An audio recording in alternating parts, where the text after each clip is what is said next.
okay ဒီခေါက်ကလက်ချက်တန်းကဘာလဲတော့ရှေ့ကတော့ဥပမာပြချင်မှာလည်းနည်းမှားတော့လာရှိတယ်နောက်တစ်ခုက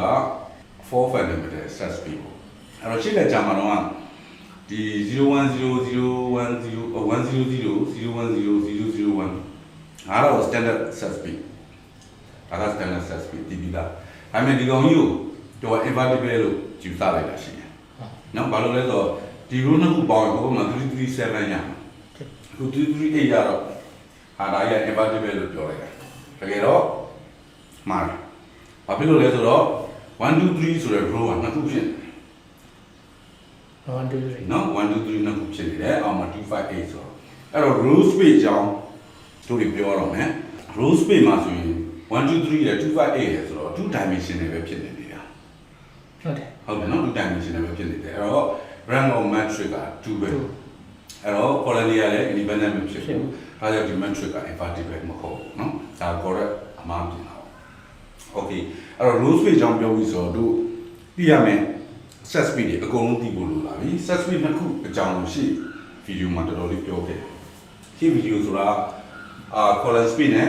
mass speed ပေါ့နော်အဲ့ဒါကိုနားလည်တော့ပြီးလို့ထင်တယ်အခုတစ်ခါတော့ row speed ပေါ့row speed ဆိုတော့ဒီ matrix ကြီးရဲ့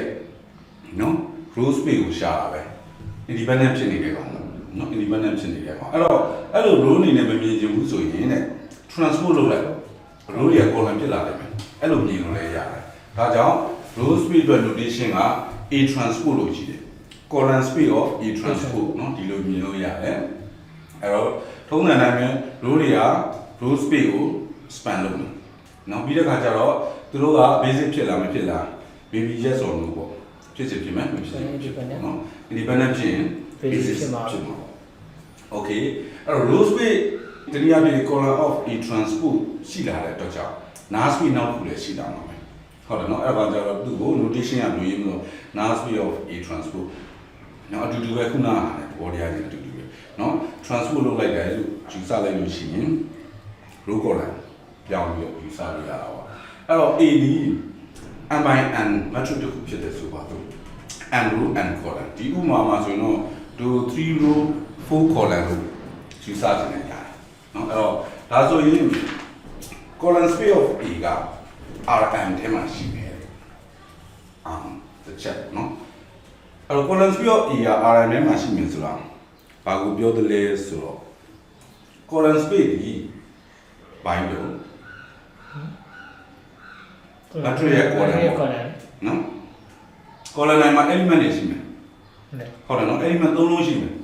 3 4 matrix ကိုဟုတ်တယ်နော်အဲ့ဒါကြောင့်ဒီ column space က rm ထဲမှာရှိတယ် r3 ထဲမှာရှိတယ်လို့ပြောချင်တယ်ဟုတ်တယ်နော်ဟုတ်ပြီ null space ရတော့ရှင်းပါလား0ရစေမယ် vector ရဲ့ null space တွေရဲ့အကောင်လေးနော်အဲ့ကောင်လေးကြတော့ဒီနေ့ကပြောရင် ahp လေဟုတ်တယ်နော်အဲ့တော့ vector h ကြီးက element 4ခုရှိတာပေါ့4ခုလောက်ဟုတ်တယ်နော်ရှိမှရ4ခုရှိမှ multiplication လုပ်လို့ရမှာအဲ့ခါကျတော့ဒီကောင်ဒီ null space တွေက vector တွေဒီ r4 ထဲမှာရှိတယ် okay အဲ့တော့ column space ရော transpose a transpose တနည်းအားဖြင့်ပြော row space row space ကြတော့ရော row space ကြတော့လဲ transpose လုပ်လိုက်တာမဟုတ်လို့ဒီကောင်က r4 ထဲမှာရှိတယ်နော်သူ element က4ခုဆက်ရ row ဖြစ်နေတာ r4 ထဲမှာရှိသွားတယ်အဲ့တော့ null space ရော a transpose သူကကြတော့ column 9နေဖြစ်သွားတော့3 4 4 3ဖြစ်သွားတယ်ဟုတ်တယ်မလား element 3ခုပဲရှိတယ်အဲ့တော့ r3 ထဲမှာရှိတယ်အဲ့ဆိုတော့ column space of a ရဲ့နောက်တော့ null space of a transpose ဒီ r3 ထဲမှာရှိတယ်ဒီမှာ column space null space of a transpose သူတို့ရဲ့အတွဲမဟုတ်ဘူးเนาะသိတယ်မလားဟုတ်ပြီ row column ပေါ့เนาะဒါ r3 ထဲမှာရှိတယ်ဟုတ်ပြီအဲ့တော့ row space နဲ့ null space ရတယ် r4 ထဲမှာရှိတယ်เนาะအဲ့ဒါလေးတစ်ချက်မှတ်ထားမယ်ဒီ set space လေးကိုနားလဲဒီည algebra higher အနေနဲ့တော့လောက်တော့ရပြီလို့ပြောတယ်เนาะ higher view တော့လောက်တော့ရပြီလို့ okay အဲ့တော့သူတို့စီမှာ basic တွေ dimension တွေရှိတာ set space တစ်ခုရှိပြီဆိုတာနဲ့ basic တွေရှိလား dimension တွေရှိလားတို့ကသိချင်တာပေါ့ရှိတယ်ဘယ်လိုရှိတာလဲတစ်ချက်ကြည့်မယ်เนาะအခု column space နဲ့ဒီ null space ပေါ့เนาะ a transpose ရဲ့ null space ကသူ ဘယ်ထဲမှာရှိတာလဲနော်နော်colon speed နဲ့နော် R3 ထဲမှာရှိတာတို့ရဲ့ဥပမာဆို R3 ထဲမှာရှိတာအဲ့တော့ဒီကောင်က R3 ဆိုတော့ M row and column ဆိုလို့ရှိရင် M row ဖြစ်တဲ့အတွက်ကြောင့် MD3 ပေါ့ဟုတ်တယ်နော် R3 ထဲမှာရှိတယ်အဲ့ဒါကြောင့် M minus R ပဲ M minus R နော် M3 minus run 3 minus run ဒီ last week of A transpose ဟုတ်ပြီဒီဘက်က row speed မှာကြည့်မယ်ဆိုရင်လေrow speed ဆိုတော့ဒီနေရာဖြစ်column speed of A transpose ပဲနော်အဲ့ဒါကြောင့် row speed မှာကြည့်မယ်ဆိုရင် rank R ရှိမယ် rank R ရှိရင်သူဒီလေ n minus R ပဲနော် n minus R full minus R ပေါ့အဲ့ဒါပါတော့ dimension of null speed နော်အဲ့တော့ဒါတော့ရှိရဥပမာပဲဒီ metric ကတော့112 225 338ပေါ့နော်ဒီကောင်ဒီ row speed ရော column speed ရော two dimension ရှိပြီးတော့ dependent ဖြစ်တဲ့ metric ပဲနော်အဲ့ဒါတော့ဒီ set speed လေးခုကိုသိရမယ်အဲ့တော့ဒီမှာနောက်တစ်ချက်ဘာပြောတာလဲဆိုတော့တို့ဒါ metric A ကို REF တွက်ထားတာနော် REF တွက်ထားတာ identity part တွေ့ရတယ် free variable part တွေ့ရတယ်အောက်မှာ0လေးလုံးဖြစ်နေတာကိုတွေ့ရတယ်အဲ့ခါကျတော့ဟို REF တွက်တယ်ဆို row operation လုပ်တာပဲနော် row operation လုပ်တာအဲ့တော့ row speed ကအတူတူပဲတဲ့ A နဲ့ R နဲ့ဒါကြောင့်မလို့ RH equal to B နဲ့တို့နေဖြေရှာလို့ရတယ်ပေါ့နော်ဟုတ်ပြီအဲ့တော့ row speed of R ရဲ့ row speed သူ့ရဲ့ basis ကပါလေနော်သူ့ရဲ့ basis က row speed of A နဲ့တူတူပဲ metric မှာကြည့်မယ်ဆိုရင်1 2 3 1ကတူနေတယ်မှာ metric A မှာကြည့်ဟုတ်တယ်နော်အဲ့တော့ row speed မှာ basis နှစ်ခုပဲရှိတာပေါ့ dimension 2ပေါ့ဟုတ်တယ်နော်အဲ့တော့ဟိုဘက်မှာတော့ကြည့်လေရတယ်နော်ဒါပေမဲ့ဒီဘက်ကကြည့်ရတာပို့ပဲအဲ့တော့သူရေးထားတာက the first two row ဟုတ်တယ်နော် first two row ပေါ့ဟိုဘက်မှာကြည့်နေတော့လည်းရှင်းအောင်ကြည့်ချင်လေရတယ်အဲ့ဒီ0နဲ့လုံးကိုဖယ်လိုက်ဟုတ်တယ်နော်အပေါ်ကတစ်ခုနဲ့အပေါ်ကတော့အဲ့တော့ basis for row space is first r row of row epsilon matrix ဟုတ်တယ်နော် first row လေးဟုတ်ပြီဒါဆို null space of A transpose null space of A transpose ကြတော့ column နဲ့ A transpose နဲ့ y နဲ့ null space ဆိုတဲ့အဓိပ္ပာယ်က0ပဲဖြစ်နေတာပေါ့နော်0ဖြစ်မဲ့ y နေပေါ့0ဖြစ်မဲ့ y အဲ့တော့ A transpose y ဆိုတော့အဲ့တော့အဲ့လိုတွက်လို့ရတယ် A transpose y လို့တွက်လို့ရတယ်အဲ့လိုမတွက်ချင်ဘူးမင်း transpose မလုပ်ချင် matrix A နဲ့ပဲသုံးချင်တယ် matrix A နဲ့ပဲသုံးချင်တယ်ဆိုရင် y transpose A ရတယ်ဒါပဲ y transpose A ရတယ်ဒါပဲအဲ့ခါကျတော့ y transpose ကိုဘာလို့ပြောလို့ရလဲဆိုတော့ left null speed လို့ပြောလို့ရတယ်ဟုတ်တယ်နော် left null speed ဘာဖြစ်လို့လဲအဲ့လိုမပြောချင်လဲဒါမျိုးတော့တူတူပဲ transpose y အတူတူပဲเนาะဒီက y နေပေါ့เนาะ null speed မှာရှိတဲ့ y နေy transpose အဲ့တော့ဒီလေးခုမြောက် speed ဖြစ်တဲ့ဒီနေရာပြ left null speed သူ့ရဲ့ basis ကိုဘယ်လိုရှာနိုင်လဲเนาะဟိုဘက်မှာတော့ basis ရှာတာအားလွယ်เนาะဘာဖြစ်လို့လဲ independent တစ်ခုဖြစ်နေတော့တစ်ခုပဲရှိတော့မှန်တယ်เนาะဒီမှာဒီကောင်လေးကိုကြည့်လိုက်လို့ရတယ်နားဖြစ်နေဟုတ်ကွာနားတယ်အဲ့ဒါကိုသူကပြချင်เนาะကောက်ကြော်တယ်မှတ်မိသေးလားတဲ့ idea ကိုเนาะသူ idea မှာအဲ့တော့ metric တစ်ခုကို row epsilon လို့တော့ R ရလာတယ်R ရလာတဲ့အချိန်မှာ chapter 2မှာပေါ့ရှေ့ရအခန်းမှာလူသင်ခဲ့တာအဲ့တော့ R ဒီပါလဲ identity ပဲE ရပါလဲ A inverse ပဲเนาะ E ရ A inverse ပဲ but ဒါပေမဲ့ဒီ case မှာတော့ E ရ A inverse မဟုတ်ဘူးတဲ့เนาะ metric A ဒီလည်း square metric မဟုတ်ဘူး M row and column metric ဟုတ်တယ်เนาะအဲ့ဒါကြတော့ဟို R ဒီလည်းပဲ metric R ဒီလည်းပဲ identity မဟုတ်တယ်လို့ E လည်းပဲ inverse မဟုတ်တော့E ရပါတယ်တကယ်တော့ unless elimination เนาะ elimination မလုပ်တဲ့ပြောင်းနေဖြစ်စေသူဒီလည်းပဲ A inverse မဟုတ်ဘူးဒါပေမဲ့ဒီ metric က A နဲ့ metric A နဲ့ metric R ရဲ့ relation connection လုပ်ပေးနိုင်တယ်เนาะဒီ E metric က inverse မဟုတ်ဘူးဟိုဘက်ကကောင် R ကလည်း identity မဟုတ်ဘူးဒါပေမဲ့ connection တော့ရှိနေသေးတယ်ဆိုတာလေးကိုပြောပြပါတယ်အဲ့တော့ဒီကောင် intuition ကထည့်ရေးကြည့်မယ်ဆိုဒီကောင်က E กว่าဒီကောင်က A ဒီကောင်က R ဟုတ်ပြီနော်ခုနက null speed ကိုမိတာ left null speed dimension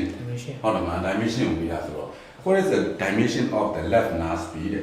R က run က2ပါ run က2ဆိုရင် m နဲ့နှုတ်လိုက်1ပဲရှင်းရှင်းလေးပဲ အဲ့ဒါနောက်တစ်နည်းလေးကြည့်လို့ရတယ်အဲ့ဒါဘာလဲဆိုတော့ဒီမှာကြည့်လိုက်ရင်အပေါ်မှာကြည့်လိုက်ရင်ဟောဒီကောင်ကဟာ left nav speed ရဲ့ factor ပဲဟုတ်တယ်နော် factor ဘာလို့ဆိုတော့ဒီကောင်ကြီးရတာ0လေးလုံးရတာအဲ့တော့ nav speed က combination of colon to get 0 colon ဆိုပေမဲ့အခု case မှာတော့ combination of two နော်ဘာဖြစ်လို့လဲဆိုတော့ဒီကောင်က nav speed ရော a transport ဖြစ်လာနော်အဲ့တော့ကိုဘက်ကဟာနဲ့အတိတ်တွေကအတူတူပဲအခေါ်လေးပဲကွဲသွားတာပါအခုလိုရေးမယ်ဆိုရင်တော့ left nav speed နဲ့ရေးမယ်ဆိုရင်တော့ metric a ကို transport လုပ်စရာမလိုတော့ဟုတ်တယ်နော် transport လုပ်စရာမလိုဘောက e က y ဆိုတဲ့ပုံစံမျိုးဖြစ်နေတာနော် e က minus 1 နဲ့okay အဲ့ဒါဆိုရင် row speed နဲ့ nav speed က rn ထဲမှာရှိတယ် review ပေါ့နော် column speed နဲ့ left nav speed က rn ထဲမှာရှိတယ် okay ဒါဟုတ်ပြီဒီသင်ခန်းစာတော့ပဲဒီမှာဗာမိတ်ဆက်ပေးထားလဲဆိုတော့နောက်တစ် vector space အသစ်တစ်ခုမိတ်ဆက်ပေးထားတယ်အဲ့ဒါဗာလဲဆိုတော့ matrix space matrix space ဆိုတာကဥမာ all 3 matrix 3 matrix တွေအကုန်လုံးပါတယ်ဆိုဒါက space တစ်ခုပဲเนาะ space တစ်ခုပဲသို့တော့ဒီနေရာမှာ multiplication လုပ်တာကိုမဆိုလို့ဘူး matrix ချင်း addition လုပ်တာ scalar multiplication လုပ်တာအဲ့နှစ်ချက်ပဲပါတို့က linear combination ဟုတ်တယ်မ matrix တွေကိုမြင်ကြတော့ပေါင်းဒီ speed ထဲမှာပဲရှင် matrix တွေကိုကြိုက်တော့ scalar နဲ့မျှဒီ speed ထဲမှာပဲရှင် matrix ချင်းတော့မမြောက်နိုင်မရဘူးเนาะ okay အဲ့လိုပဲ matrix speed m ပေါ့နော် set speed တခုရှိမှာ m ဆိုတော့ဟုတ်တယ် r3 မှာတော့ငါတို့R3 ကိုယ်တိုင်က R3 hyperplane ကိုယ်တိုင်က set speed ဟုတ်လားအဲ့တော့ဒီမှာ matrix speed m ကလည်း set speed ပဲနောက်တစ် set speed တစ်ခုရှိနိုင်တယ် upper triangular set speed upper triangular set speed ကပါလဲ diagonal နဲ့အထက်မှာကဏ္ဍနေရှိတယ်ဟုတ်နော်အဲ့ကောင်တွေအချင်းချင်းပဲ scalar multiplication အကုန်လုံးရတယ်နောက်တော့ addition လုပ်ရတယ် addition လုပ်လို့ရနော်အဲ့တော့ upper triangular set speed အဲ့နောက်တော့ symmetric set speed symmetric ဒီ level ဒီတိုင်းပဲ row column transport လုပ်ရင်အတူတူပဲ symmetric ကဟုတ်တယ်မလားအဲ့တော့သူ metric ချင်းချင်းပေါင်း symmetric speed ထဲမှာပဲရှိတယ် scalar နဲ့မျှသူ speed ထဲမှာပဲရှိတယ် okay နောက် diagonal set speed သူကတော့လွယ်ပါတယ်ဥပမာ3 metric မှာဆိုရင် diagonal set speed ရဲ့ basis က3ခုရှိမှာပေါ့ column 3ခုလေsorry diagonal 3ခုပေါ့နော်အဲ့တော့ metric speed ကိုဒီမှာစပြီးတော့ base ဆက်သွားတာပေါ့နော်နောက်ခန်းကျရင် metric speed နဲ့ပတ်သက်တာထပ်ပြီးတော့ပြော okay ဒုက္ခနာပြောလိုက်တဲ့သင်ခန်းစာလေးကို audit လေးနဲ့ပြမှာ audit နဲ့ကုတ်ရေးထားတာရှိတယ်အဲ့တော့ mallet မှာလည်းရှိပါတယ် mallet ဆိုရင်တော့ပိုကောင်းတယ်ကဲနဲ့ audit script and လို့ရှိမယ်ဆိုရင်ဒါဆိုရင် metric a ဖန်တီးတာနော် metric a ကိုဖန်တီးတာ metric a symbolic ပေါ့နော် symbolic လောက်ထားတာ symbol လေးနဲ့သုံးလို့ရအောင်နော်ဟိုက differentiate တာလို့ပါတော့ပေါ့နော်အဲ့တော့ REF ရှာတာ REF ရှာတာလည်းပြီးတော့ rank ရှာတာလည်းနော် rank ရှာတာလည်းအပြီး na ဆိုရင် na ရှာတာနော်အဲ့တော့ REF ကိုကြည့်ပြီးတော့ပဲတော့ column space ပြောလို့ရမှာပဲမလက်မှာဆိုတော့ call space ဆိုတဲ့ function ရှိတယ် column bank နောက်အဲ့ကောင်ထွက်လာဒီမှာတော့မရှိဘူးပြီးတဲ့အခါကျတော့na space rank ရဆိုကြတဲ့ဟိုကပြီး column space မြင်တည်သွားပြီဟုတ်တယ်နော်column space ထဲမှာပဲ vector တွေပါလဲဆိုကြည့်ပေါ့ကွာဟုတ်တော့ basis ကကြိုက်တယ်လို့ရတယ်ဟုတ်တော့မလို့ပြီးတာအဲ့ na space လည်းတည်ပြီဆိုတော့ရပြီဟုတ်ပြီအဲ့ဒါဆိုရင်အားတော့ column space na space ရပြီအဲ့တော့အားတော့ဘာကျန်တဲ့ row space na space ရော e transport ကျန်တယ်ဟုတ်ပြီအဲ့တော့ na space ရော e transport ကdimension of ဒါ dimension of na space နော်ဒါဘာမှမဟုတ် dimension of na space ကဒီကောင်ကြီးကဟို na space ထဲမှာရှိတဲ့ vector တွေထွက်လာမှာအဲ့ vector ဘယ်နှခုလဲကြည့်လိုက်တာ2ဆိုတာတင်မလားဟုတ်ဟိုမှာ0 2 column 2 column နှစ်ခုအဲ့လာမျိုးတော့ဟုတ်ပြီ dimension တည်ပြီအဲ့တော့ row space ကြည့်မယ် row space ကလည်းပဲလေ rank ရှာလိုက်ပေါ့ e transport ဟုတ်တယ် e transport လေအဲ့ rank ပဲကြည့်လို့ရတယ်မဟုတ်လို့ဆွဲထုတ်လို့မရဘူး column line တန်ဖိုးပဲနော်မနက်ဆိုရင်တော့ call space ဆိုရမှာရှိတယ်အဲ့ကောင်လည်းရှာလိုက်ပေါ့ထွက်လာပြီးတော့ left nav space ကလည်း nav space ရှာ e transport ပြီး left nav space ရဲ့ dimension နော် left nav space မှာပါတဲ့ matrix ကြီး left nav space ဆိုတော့ vector တွေနဲ့မြင်တာသူကျတော့ left nav ဆိုတဲ့ကောင်လည်းခေါ်လိုက်လို့ရှိရင်အဲ့ vector တွေပါတဲ့ matrix ထွက်လာနော်အဲ့ကောင်ရဲ့ dimension column နဲ့ဘယ်နှတိုင်းလဲဆိုပြန်ကြည့်လိုက်တော့နော်မက်လက်နဲ့ဆိုရင်တော့တွက်ရပူကောင်းတယ် OC DAB audit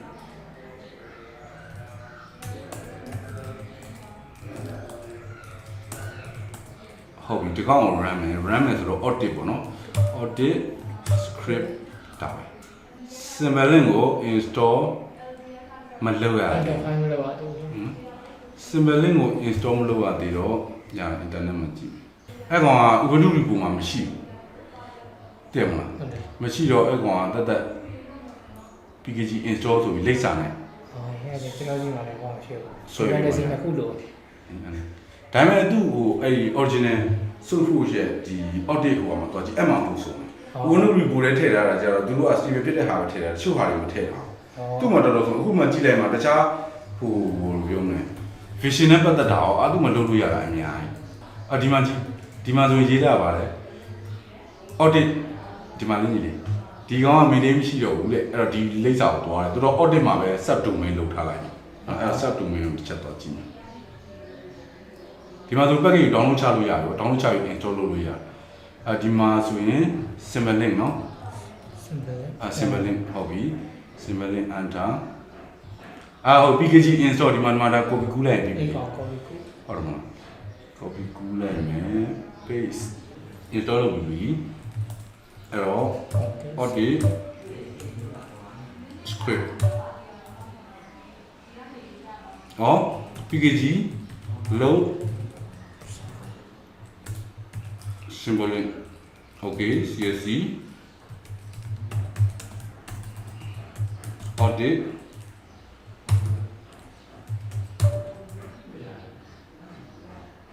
okay အဲ့တော့ method တစ်ခု create လုပ်ထားတာဟုတ်ကောနော် REF form ဒီကောင်ပြီးတော့ NASPIC factor နှစ်ခုတော့လာတယ် NASPIC ဒီဘယ်မှာရှိလဲ RN ထဲမှာရှိတယ်ဟုတ်တယ်နော် RN ထဲမှာရှိနေတယ် dimension of NASPIC 2 code row spaceက2 dimension of row space ကလည်း2ပဲပြီးတော့ left NASPIC 1နော်1က dimension 1ဒီကောင်ဒီ R RN လား RM ထဲမှာရှိတယ်မလေး NASPIC M ထဲမှာရှိတယ် RM ထဲမှာရှိတယ် okay အဲ့လေးအဲ့လိုလက်တွေ့စမ်းကြည့်လိုက်မှာပဲခုနဟာကြီးမြင်သွားမှာဟုတ်အော်တင်နဲ့ပြန်စမ်းကြည့်မလိုက်ရှိတော့မလိုက်နဲ့စမ်းပါနော် okay နောက်တစ်ပတ်ကျမှတို့ပြန်ဆိုမယ်ဟုတ်